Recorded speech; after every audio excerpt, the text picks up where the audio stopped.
شہزادی راجہنس۔ دور دور ایک پراسرار اور خوبصورت وادی میں سورج پور نامی ایک ریاست تھی۔ اس ریاست پر ایک راجہ حکومت کرتا تھا جو ایک عادل اور طاقتور حکمران تھا۔ ان کی کوئی اولاد نہ تھی اور یہی ان کی سب سے بڑی پریشانی تھی۔ ایک دن رانی للتا نے ایک خوبصورت بچی کو جنم دیا۔ پورے ریاست میں خوشی کی لہر دوڑ گئی۔ راجہ نے اپنی بیٹی کا نام رویا رکھا۔ شہزادی رویا جیسے جیسے بڑی ہوتی گئی، اس کی خوبصورتی اور نیک دلی کی دھمک پورے خطے میں پھیل گئی۔ اس کے چہرے کی رونق چاندنی راتوں کے چاند کے جیسے تھی اور اس کی آنکھیں دو گہرے اور پراسرار تالاب کی مانند تھی۔ وہ نہ صرف خوبصورت تھی بلکہ ذہین اور ہنرمند بھی تھی۔ وہ جنگلی جانوروں کی زبان سمجھتی تھی، پرندوں کے ساتھ باتیں کرتی تھی اور جڑی بوٹیوں کے علاج سے بیماریوں کا علاج کرتی تھی۔ لیکن رویا کی سب سے بڑی خوبی اس کے گانے کی صلاحیت تھی۔ جب وہ اپنا سریلا سروں میں ڈبویا ہوا گیت گاتی تو پورا محل، پورا باغ، پوری فضا سحر زدہ ہو جاتی۔ پرندے چہچہانا بند کر دیتے، ہوا تھم جاتی اور دریا کی روانی بھی اس کے گیت کے تال پر دھڑکتی محسوس ہوتی۔ کہا جاتا تھا کہ اس کی آواز میں وہ جادو ہے جو دلوں کے غم دھو سکتا ہے اور جنگلی درندوں کو بھی برآمد کر سکتا ہے۔ ایک دن ریاست کے شمال میں واقع کالا پہاڑ کے ایک طاقتور اور شریر جادوگر ظفار نے سورج پور پر حملہ کرنے کا منصوبہ بنایا۔ ظفار تاریکیوں کی طاقتوں کا مالک تھا اور وہ سورج پور کی خوشحالی اور روشنی سے جلن کھاتا تھا۔ اس نے راجہ کو پیغام بھیجا کہ وہ ریاست اس کے حوالے کر دے ورنہ تباہی کا سامنا کرنا پڑے گا۔ راجہ بہادر تھے، انہوں نے ظفار کی بات ماننے سے انکار کر دیا۔ یہ سن کر ظفار غصے سے بھی بھر گیا۔ اس نے اپنی پوری جادوئی طاقت استعمال کرتے ہوئے سورج پور پر تاریکی کے بادل چھا دیے۔ نہریں سوکھنے لگیں، پھل مرجھانے لگے اور لوگ بیماریوں کا شکار ہونے لگے۔ لیکن جادوگر کی تمام تر کوششوں کے باوجود شہزادی رویا کا محبت اور امید کا گیت اس کے منفی جادو کو ناکام بنا دیتا۔ رویا اونچی چٹان پر کھڑی ہو کر گیت گاتی اور اس کے میٹھے سر تاریکیوں کو چیرتے ہوئے سورج کی روشنی کو واپس لاتے۔ یہ دیکھ کر ظفار کو سمجھ آ گئی کہ جب تک شہزادی رویا موجود ہے وہ سورج پور پر قبضہ نہیں کر سکتا۔ اس نے اپنی تمام طاقت اکٹھی کی اور ایک ایسا طلسم تیار کیا جو رویا کو ہمیشہ کے لیے ختم کر سکے۔ ایک رات جب چاندنی آسمان پر چمک رہی تھی اور رویا اپنے باغ میں گیت گا رہی تھی، ظفار نے موقع پا کر اپنا جادو چلا دیا۔ لیکن رویا کی پاکیزگی اور اس کی گیت کی طاقت نے اس کی مہلک جادو کو پوری طرح سے نہیں روکا، لیکن اسے تبدیل ضرور کر دیا۔ ظفار کا نشانہ چوک گیا اور اس کا جادو رویا کو مارنے کی بجائے ایک پراسرار شکل میں بدل گیا۔ ایک چمکتی ہوئی روشنی نے رویا کو گھیر لیا اور جب روشنی چھٹی تو وہاں کوئی شہزادی نہیں تھی۔ اس کی جگہ پانی کے ایک شفاف حوض میں ایک نہایت خوبصورت، دل فریب اور چمکدار سفید پرندہ تیر رہا تھا۔ یہ ایک راجہنس تھا۔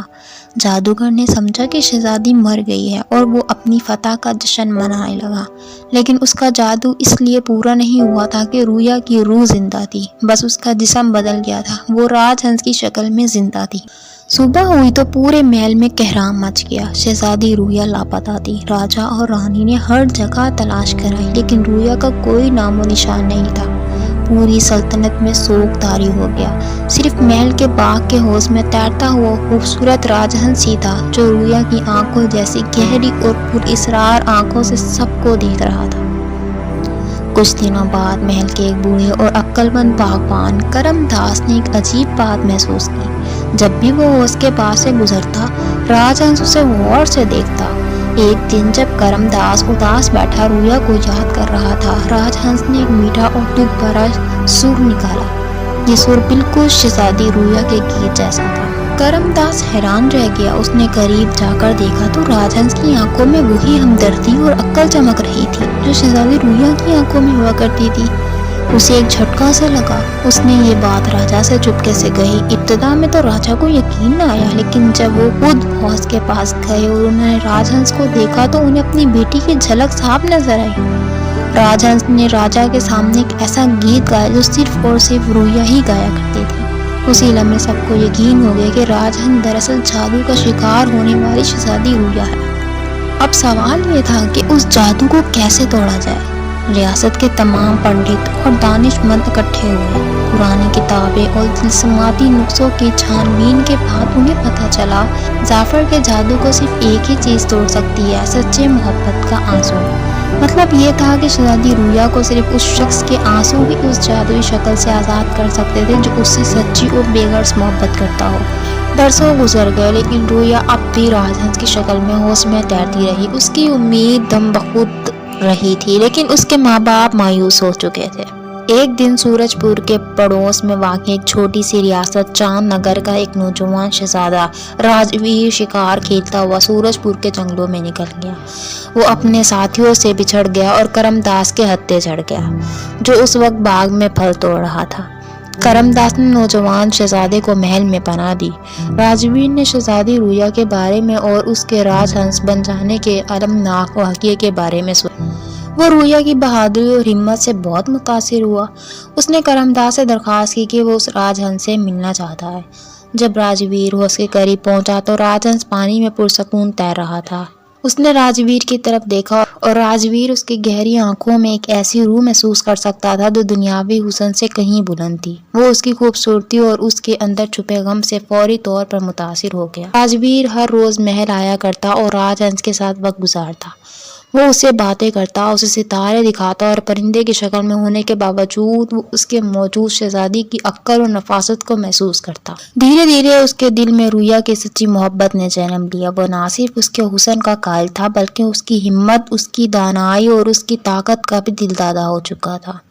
ایک شام جب چاند پورا تھا اور آسمان صاف تھا، راجویر راج ہنس کے پاس بیٹھا اس کے مستقبل کے بارے میں سوچ رہا تھا۔ اسے یہ دیکھ کر بہت دکھ ہوا کہ ایسی شاندار روح ایک پرندے کے جسم میں قید ہے۔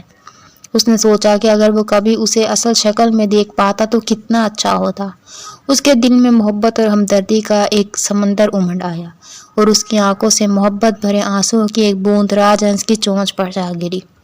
جیسے ہی سچی محبت کا آنسو راج ہنس کی چونچ کو چھوا، ایک زبردست چمک پورے باغ میں پھیل گئی۔ راجویر نے آنکھیں بند کر جب چمک ختم ہوئی تو اس نے دیکھا کہ راج ہنس غائب تھا اور اس کی جگہ خوبصورت چمکتی ہوئی شہزادی کھڑی تھی۔ وہ شہزادی رویا تھی جو بالکل ویسی ہی تھی جیسی برسوں پہلے تھی، بس اب اس کی آنکھوں میں ایک نئی پختگی اور گہرائی آ گئی تھی۔ رویا نے مسکراتے ہوئے راجویر کی طرف دیکھا اور کہا، تمہاری سچی محبت نے مجھے آزاد کر دیا۔ پورے محل بلکہ پوری ریاست میں خوشی کی لہر دوڑ گئی۔ راجا اور رانی کی آنکھیں خوشی کے آنسوؤں سے بھیگ گئیں۔ سورج پور پھر سے روشن اور خوشی سے بھر گیا۔ جعفر کا جادو ٹوٹتے ہی اس کی طاقتیں ختم ہو گئی اور وہ ہمیشہ کے لیے غائب ہو گیا۔ کچھ عرصے بعد شہزادی رویا اور شہزادہ راجویر کی شادی ہوئی جو محبت اور باہمی احترام پر مبنی تھی۔ رویا نے اپنی ریاست کے بحالی کے لیے کام کیا اور راجویر اس کا ساتھ دیتا تھا۔ اور کہانی کے آخر میں راج ہنس کا نشان کبھی غائب نہیں ہوا۔ رویا نے اپنے محل کے نشان پر راج ہنس کی تصویر بنوا دی تاکہ ہمیشہ یاد رہے کہ ظاہری شکل سے زیادہ اندر کی خوبیوں کی اہمیت ہوتی ہے اور یہ ایک سچی محبت پر طلسم کو توڑ سکتی ہے۔